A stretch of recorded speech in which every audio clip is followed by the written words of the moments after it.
This is Kiran Jangid and I welcome you all on Civil Section. So hydrology के last lecture में हमने discuss किया था questions elements of hydrograph पे based, और मैंने उसमें आपको लास्ट में बोला था कि नेक्स्ट वीडियो में हम लोग कवर करेंगे कि कौन कौन से फैक्टर्स होते हैं जो हमारे हाइड्रोग्राफ को अफेक्ट करेंगे कि उसकी शेप कैसी होगी। लाइक हमारा स्टीप हाइड्रोग्राफ बनेगा, स्टीप राइजिंग लिम्ब होगी, स्टीप फॉलिंग लिम्ब होगी, फ्लैट बनेगा या पीक कितना हाई होगा। ये सारी चीजों को अफेक्ट जो फैक्टर्स करेंगे हम उनके बारे में स्टडी करेंगे। तो उसी को कंटिन्यू करते हैं।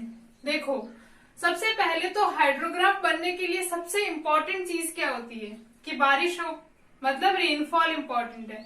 क्योंकि अगर रेनफॉल नहीं होगा ओके तो क्या होगा, डिस्चार्ज जनरेट नहीं होगा, रन ऑफ जनरेट नहीं होगा।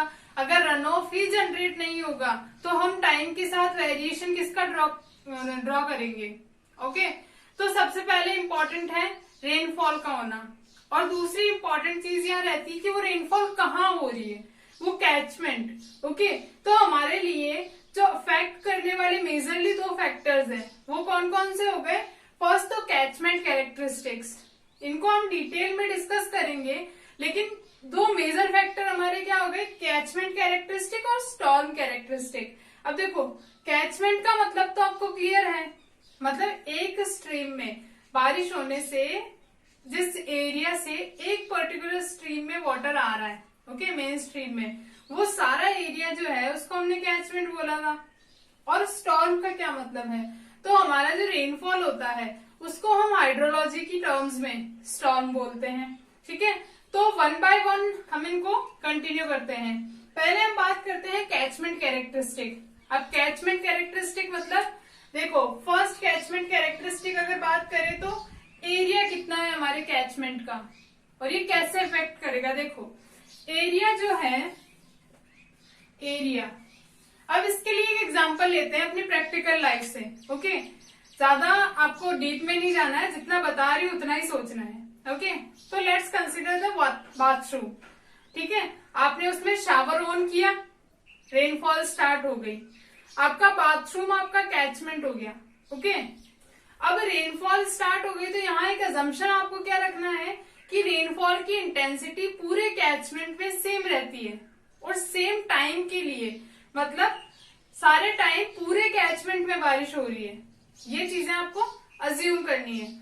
अब देखो क्या होता है कि जैसे जैसे एरिया इंक्रीज होता है कैचमेंट का, ठीक है, अब माना हमने, ये हमारा कैचमेंट है, ये हमारी मेन स्ट्रीम है। अब क्या हो रहा है, एक तरह से तो ये देख सकते हैं कि जैसे जैसे टाइम बढ़ रहा है, टाइम जैसे जैसे बढ़ रहा है डिस्चार्ज बढ़ता है।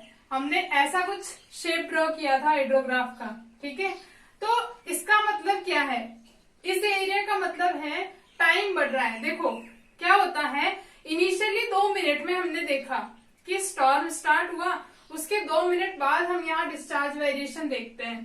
तो उन 2 मिनट में क्या ये सारा पानी यहाँ तक पहुंच चुका होगा? नहीं, उन 2 मिनट में कुछ ही एरिया का पानी आउटलेट तक पहुंचा होगा। ठीक है, और जिन जिन पॉइंट से 2 मिनट के अंदर अंदर आउटलेट पर पानी पहुंच गया, उन पॉइंट्स को अगर हम मैच कर दें तो ऐसी लाइन को हम क्या बोल देंगे, इसको हम बोल देंगे आइसोक्रोम। ओके, यही बात करी हमने 2 घंटे बाद की, ये तो हमने बात करी 2 मिनट। अब स्टॉर्म स्टार्ट होने के 2 घंटे बाद की अगर बात करें तो देखो कुछ यहाँ तक का कैचमेंट यहाँ कंट्रीब्यूट करने लग जाएगा, यहाँ तक का कैचमेंट का, यहाँ तक का एरिया 2 आवर में यहाँ हमारा आउटलेट पर डिस्चार्ज में कंट्रीब्यूट करने लग जाएगा। तो इसको क्या बोलेंगे, 2 आवर आइसोक्रोम। ठीक है, तो यहाँ आपने देखा अब एरिया ऑफ कंट्रीब्यूशन बढ़ रहा है तो ऑब्वियसली डिस्चार्ज भी बढ़ेगा। ठीक है, अब मैंने जो बाथरूम वाला एग्जांपल लिया था उसको कंटिन्यू करूं। एक बार क्या करो, बाथरूम को आधा आधा डिवाइड कर दो और सेम हमारा जो शावर चल रहा है उसका पानी सेम जाना चाहिए दोनों में। ठीक है, जो आपने डिवाइड किया है। अब क्या करो, एक ही तरफ का पानी केवल आउटलेट तक जाए, उसको देखना आप, और एक क्या करना, उस डिवाइड को रिमूव करना और पूरे बाथरूम का पानी उस आउटलेट में जाए। तो आपको पता चल जाएगा क्या होता है कि एरिया बढ़ने के साथ साथ क्या होता है, डिस्चार्ज इंक्रीज होता है। क्या बोला मैंने, जैसे जैसे एरिया बढ़ेगा वैसे वैसे हमारा पीक डिस्चार्ज बढ़ेगा। ठीक है, मतलब अगर हमारा एरिया कम है, ठीक है, तो हाइड्रोग्राफ बनेगा कुछ ऐसा। ओके, लेकिन अगर हमारा एरिया इंक्रीज हो रहा है तो हमारा हाइड्रोग्राफ कैसा बनेगा, कुछ ऐसा। मतलब यहाँ क्या हो रहा है, पीक में वेरिएशन आ रहा है और हमारा टाइम ऑफ कॉन्सेंट्रेशन भी बढ़ेगा। ऑब्वियस सी बात है, टाइम ऑफ कॉन्सेंट्रेशन क्यों बढ़ेगा, क्योंकि क्या होता है, बड़ा रेंज, अगर हमारा कैचमेंट बड़ा है तो ऑब्वियसली रिमोट पॉइंट से यहाँ तक पानी को आने में भी ज्यादा टाइम लगेगा। ओके, तो एरिया का कॉन्सेप्ट आपको समझ में आ गया होगा। सेकंड जो हमारी कैचमेंट कैरेक्टरिस्टिक रहती है वो बात कर लेते हैं हम लोग।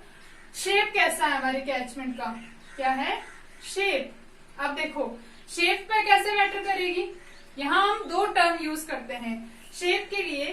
फर्स्ट शेप हो हमारा फैन शेप्ड। अब देखो फैन शेप्ड का सीधा सीधा मतलब है कि हमारा जो कैचमेंट है वो सिमेट्रिकल हो। ओके, सिमेट्रिकल का क्या मतलब है, लाइक ऐसा कोई हमारा कैचमेंट है, ठीक है, यहाँ से अब क्या है, सारा पानी बहुत जल्दी क्या करेगा, यहाँ पहुंच जाएगा और डिस्चार्ज में कंट्रीब्यूशन स्टार्ट कर देगा।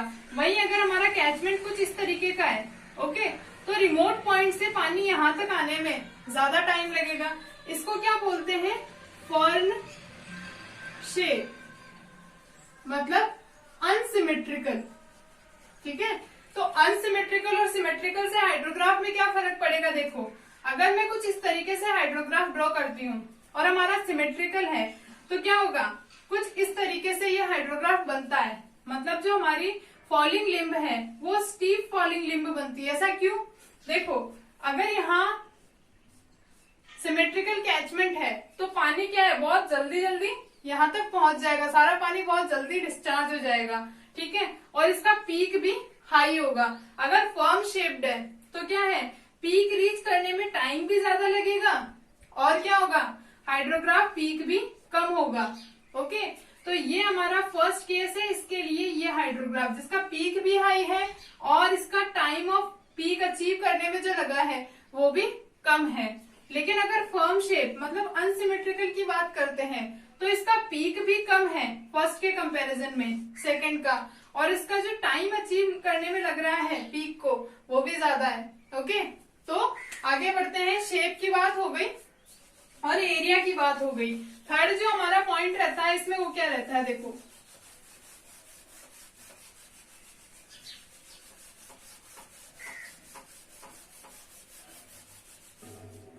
ओके, थर्ड कैचमेंट कैरेक्टरिस्टिक जो हमारी रहती है वो रहती है हमारी टोपोग्राफी कैसी है, टोपोग्राफी ऑफ कैचमेंट। ठीक है, तो टोपोग्राफी की बात करें तो टोपोग्राफी में हम देखते हैं कि वहां की फिजिकल कंडीशन कैसी है, जैसे स्लोप। ओके, अगर हमारे कैचमेंट का स्लोप या तो क्या हो सकता है, स्टीप हो सकता है या फिर फ्लैट हो सकता है। ठीक है, अब देखो अगर स्लोप स्टीप हुआ तो पानी कैसे रन करेगा, तेजी से रन करेगा। ठीक है, स्टीप स्लोप हुआ तो हमारा हाइड्रोग्राफ कैसा बनेगा, देखो कुछ इस तरीके का हाइड्रोग्राफ हमारा बनता है। ओके, स्टीप स्लोप के लिए इसमें क्या है, पीक बहुत ज्यादा है, Q P will be greater, और क्या होगा, जो टाइम लगा अचीव करने में पीक को वो कम लगेगा, और क्या है हमारा बेस टाइम भी कम होगा। ठीक है, दूसरी चीज देखो, फ्लैट अगर है तो धीरे धीरे धीरे धीरे पानी फ्लो होगा। ठीक है, रन ऑफ क्रिएट होगा। तो इसका क्या होगा कि ये हम फ्लैट स्लोप की बात कर रहे हैं, फ्लैट स्लोप। अब देखो यहाँ क्या है, क्यूपी भी स्टीप के कंपैरिजन में क्या है, कम है। टाइम क्या लगा हमें, पीपी ज्यादा लगा, और हमारा जो बेस पीरियड है वो भी ज्यादा होगा। ठीक है, तो हमारी थर्ड कैचमेंट कैरेक्टरिस्टिक हो गई टोपोग्राफी। अब देखो टोपोग्राफी में एक चीज और देखते हैं हम लोग कि वहां पर अगर वेजिटेशन प्रेजेंट है या वेजिटेशन नहीं है। देखो वेजिटेशन अगर प्रेजेंट है, अब वेजिटेशन के प्रेजेंट होने पर हमारे हाइड्रोग्राफ पर क्या इफेक्ट पड़ रहा है, देखो वेजिटेशन होगी तो क्या होगा, इंटरसेप्शन होगा। इंटरसेप्शन का मतलब क्या है, रोक, अवरुद्ध। ओके, रेजिस्टेंस, तो क्या होगा, हमारा जो पानी है वो धीरे धीरे फ्लो होगा और काफी पानी वहां अटक जाएगा, इंटरसेप्ट हो जाएगा। तो हमारा hydrograph in the presence of vegetation कुछ ऐसा बनता है, ठीक है। लेकिन अगर विद वेजिटेशन ऐसा बनता है, लेकिन अगर वहां वेजिटेशन नहीं है, पेड़ पौधे नहीं है, तो क्या होगा, हमारा जो सारा पानी है वो हमारी स्ट्रीम में आ जाएगा और जल्दी पहुंचेगा, क्योंकि क्या हो रहा है, इंटरसेप्शन नहीं हो रहा है, रेजिस्टेंस नहीं मिल रहा है, पीक भी हाई होगी कंपेरेटिवली अगर क्या हुआ, वेजिटेशन नहीं है। तो आगे बढ़ते हैं। जो हमारा फोर्थ कैचमेंट कैरेक्टरिस्टिक रहती है वो क्या रहती है कि ड्रेनेज डेंसिटी। अब देखो ये टर्म थोड़ी सी इंपॉर्टेंट रहती है, ड्रेनेज डेंसिटी। ड्रेनेज डेंसिटी क्या होती है, देखो ये होती है drainage density. Drainage density is equals to length of all streams divided by drainage area। अब देखो अगर हमारी स्ट्रीम्स की लेंथ बहुत ज्यादा है, मतलब काम करने वाले मेंबर्स बहुत ज्यादा है, तो काम क्या हो जाएगा, जल्दी हो जाएगा। तो ड्रेनेज डेंसिटी अगर ज्यादा हुई, ये क्या शो करती है हमें कि हमारा जो कैचमेंट है कितने इफिशियंटली वो ड्रेन हो रहा है। अगर ड्रेनेज डेंसिटी ज्यादा होगी तो क्या पता चलेगा हमें कि लेंथ ऑफ स्ट्रीम ज्यादा है। लेंथ ऑफ स्ट्रीम ज्यादा है तो क्या होगा, एक तो जल्दी हमें पीक मिलेगा और ज्यादा हमें डिस्चार्ज मिलेगा। क्या, अर्ली पीक। अर्ली पीक का मतलब क्या है कि टीपी कम होगा, ठीक है। और हाई पीक का मतलब क्या है कि हमारा क्यूपी ज्यादा होगा।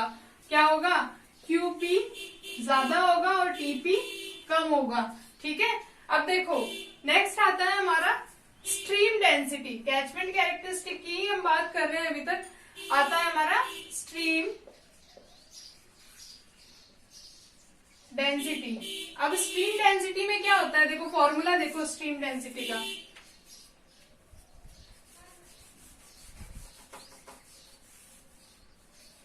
स्ट्रीम डेंसिटी में क्या रहता है, यहाँ स्ट्रीम डेंसिटी लिख रही हूं मैं formula, number of streams okay divided by drainage area.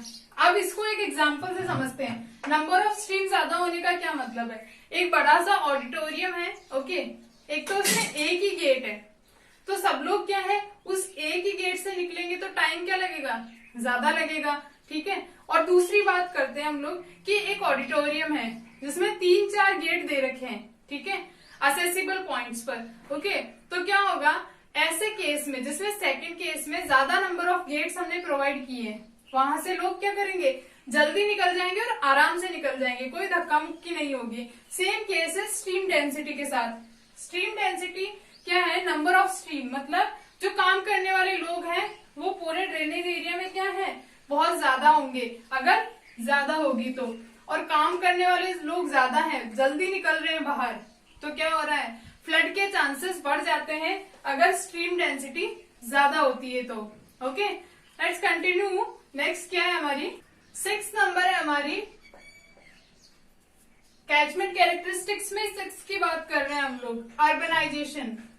क्या है, एक्सटेंट ऑफ अर्बनाइजेशन। अब अर्बनाइजेशन का क्या मतलब है कि जितना जल्दी पानी किसी कैचमेंट से क्या होता है, ड्रेन ऑफ हो जाता है, उस एरिया को हम उतना ही अर्बनाइज्ड बोलते हैं। तो अर्बनाइज्ड और नॉन अर्बनाइज्ड के लिए अगर हम ग्राफ ड्रॉ करें तो अर्बनाइज्ड के लिए ग्राफ बनेगा कुछ ऐसा, और वही हम बनाए अगर अनअर्बनाइज्ड, ये क्या है, अर्बन एरिया है, ठीक है। अर्बन एरिया में क्या हो रहा है, एक तो पीक जल्दी अटेंड हो रहा है, प्लस क्या हो रहा है, हमारा जो बेस टाइम है वो भी कम है, मतलब जो पानी है वो बहुत जल्दी ड्रेन आउट हो जाता है, ओके। तो मूव करते हैं हम स्टॉर्म कैरेक्टरिस्टिक्स पर।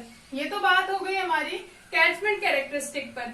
रुको, इसमें एक और बच जाता है 7th नंबर, टेम्परेचर। हमारे कैचमेंट में टेम्परेचर कितना है वो कैसे इफेक्ट करेगा, देखो अगर टेम्परेचर ज्यादा रहता है तो क्या होता है, इनफिल्ट्रेशन इन्फिल्ट्रेशन की रेट जो है इंक्रीज हो जाती है। इन्फिल्ट्रेशन की रेट अगर इंक्रीज हो गई तो रन ऑफ जो है वो क्या होता है, रन ऑफ कम हो जाता है। रन ऑफ कम हो गया मतलब हमारा जो क्यूपी आएगा वो कम आएगा और जो हमारी टीपी है वो क्या रहेगा, ज्यादा रहेगा। ठीक है, ये बात हो गई हमारी कैचमेंट कैरेक्टरिस्टिक्स की। कौन कौन सी थी, एरिया, शेप, टोपोग्राफी। टोपोग्राफी में हमने स्लोप और वेजिटेशन के बारे में बात की। फिर ड्रेनेज डेंसिटी और स्ट्रीम डेंसिटी।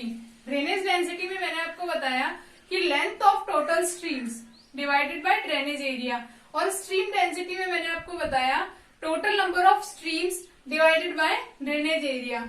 उसके बाद अर्बनाइजेशन एंड टेम्परेचर की हमने बात की।